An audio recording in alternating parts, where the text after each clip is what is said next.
As we continue our mobilization towards halting the voyage to the 2023 elections, we see the enemy also, hastening up, doing all kinds of things to get us into the electoral train, by all means.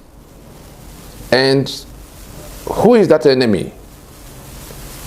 The enemy that imposed the constitution that makes us slaves in our land, who wants to save that constitution and therefore their stranglehold against the rest of us. We are now all familiar with the things happening to us on account of that constitution. We are slaves in our land only on account of that constitution. The people that imposed that constitution and who are refusing to come to a meeting of reconstruction of the union agreement are the ones who desperately want to get to elections. This broadcast is for those political merchants from the South and the Middle Belt who are now aiding that enemy to save the life of that constitution at a time we have repudiated and rejected that constitution, at a time we are saying we can't go to renew the life of that constitution by way of elections in 2023. So it is clear to them, we want it to be absolutely clear to them that they are aiding the enemy in a war of extermination we are caught in at this time. Because that enemy has seized all our assets, our sovereignty, all our rights, and that enemy is actually in the process of exterminating us. They are killing people, they are invading and killing people.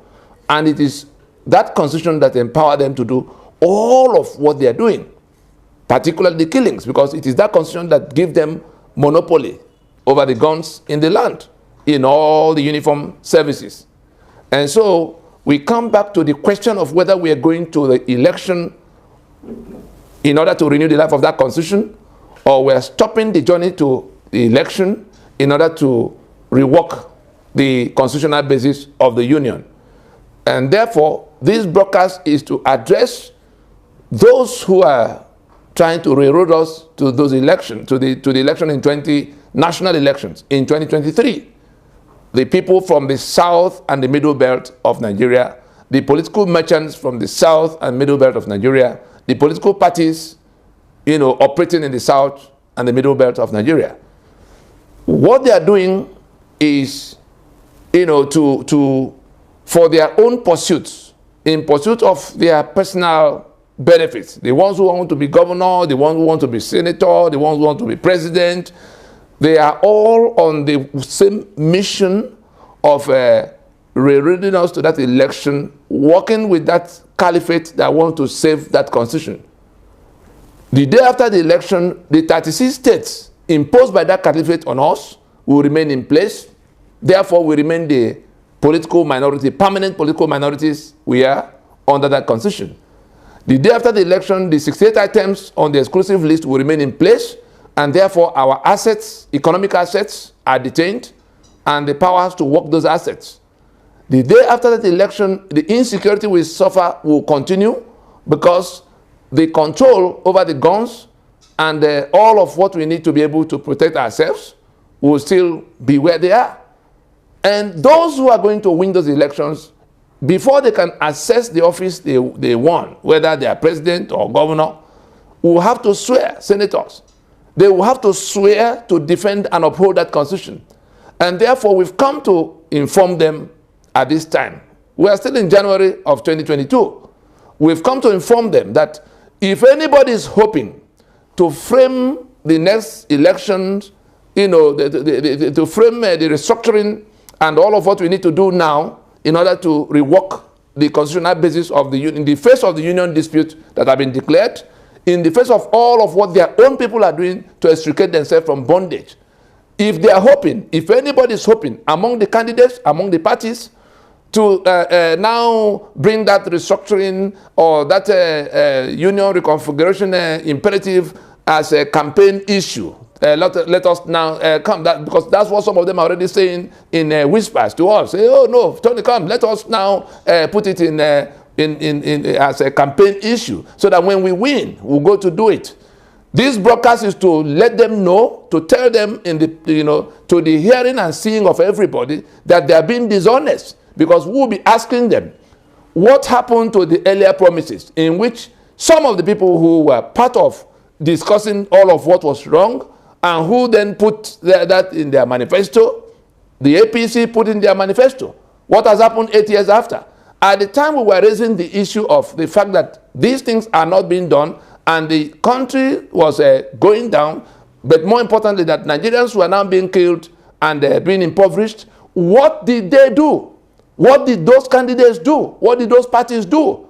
The parties that are coming now to tell us that they are the ones who are going to do it when they win, or if they win.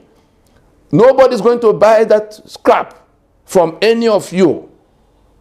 If you are not already a part of those who are working to take down that constitution in order to save the people who are dying under it, then you will be treated as that enemy you are. And you are compounding that situation by going to that election at a time the people you claim to represent, the people you claim you are coming to save from whatever is happening to them now, are doing their best to stop the journey to the election. You are hauling them into the vehicle, into the train, into the ship of the election that will only renew the life of that constitution, that will facilitate the stranglehold of the enemy against them.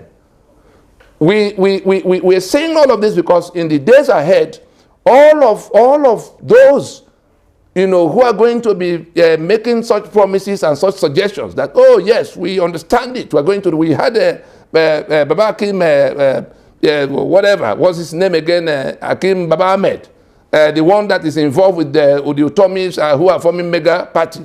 They are now coming to tell us that it is when they win power that they will come to do whatever has to be done. But people are going to be confronting them with what they already know about this matter, so that their dishonesty can be exposed.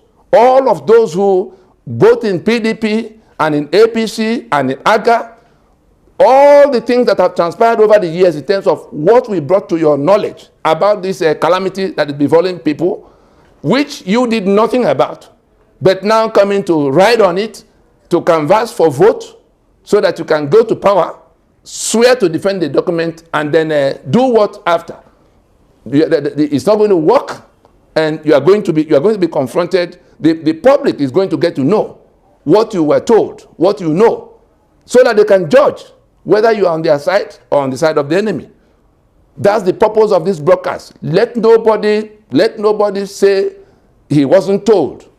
Everybody will now have to come face to face with the dishonesty that has driven us to this point, in which the populace is heading in one direction, then the politicians who pretend to be salvaging them heading in the opposite direction, working for the enemy. If that election happens, that constitution may survive, and the damnation of the people guaranteed. If that election does not happen, that constitution is gone, is dead and gone, and the people will be saved. So those who are heading to the election, those who are inviting people to come and partake and install them in power on under this 1999 constitution, are inviting them to their death, but they should be ready. Between now and the time the election will eventually happen, if it does happen, we know that there will be a lot of roadblocks before we get to where it happens. But we are pleading, we're inviting everybody to be reasonable now, to know that those who are dying under that constitution, those whose lives have been rendered unlivable under that constitution, are going to take it out against people from their part. We're not talking about the descendants of Uthman Dan Fodio or the political scions of Ahmadu Bello. No, we are talking about political merchants from the south and middle belt of Nigeria who are now joining hands with the enemy that wants to save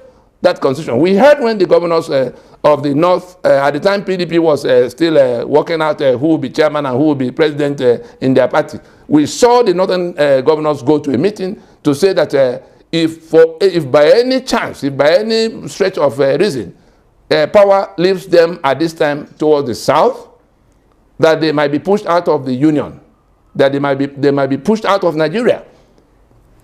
What else are they going to tell you about what they will do in this election? And everything concerning the election, because of this same constitution, is centralized. They control 100% of the machinery of how the election will be conducted. They will print the PVC, the plastic PVC they'll be giving to you, whereas they know it's a battle for AK-47. They are in the Electoral Commission itself, go and see who and who are going to be in charge of what. And so, will it not amount to utter foolishness for you to go to submit yourself to that process and hope to complain the next day? Because it is whatever they want that they will declare as a result. The police, the army, all of the electoral infrastructure are 100% in their hands. And you are hoping that they are going to suddenly repent from what we know them to be. Jega had told us that in 2015, Jonathan did not lose the election. What else do you want to hear from them? And that electoral infrastructure is still in their hands. This control of the security that will move the ballot boxes is in their hand. Everything is in their hand.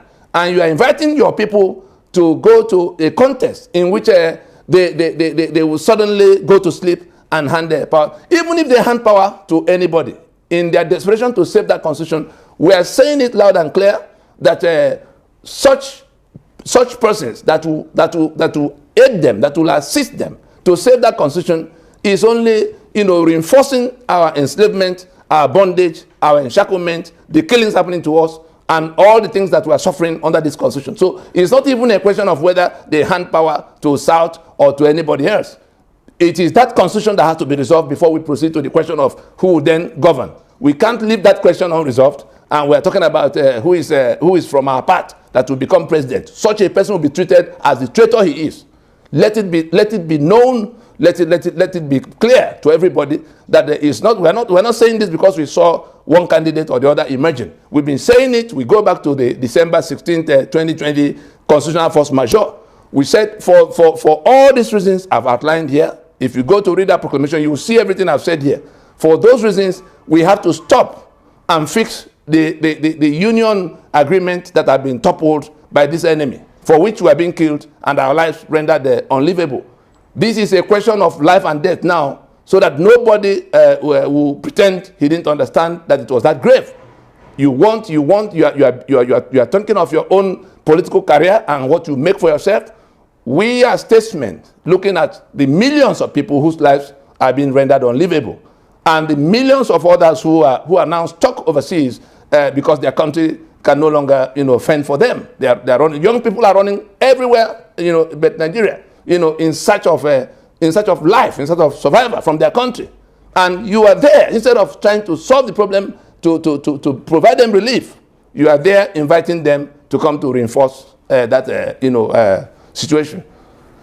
You're not going to fight. It's not going to go down well. It's not going to go down well. We better think now. We better reason now and stop this voyage of doom.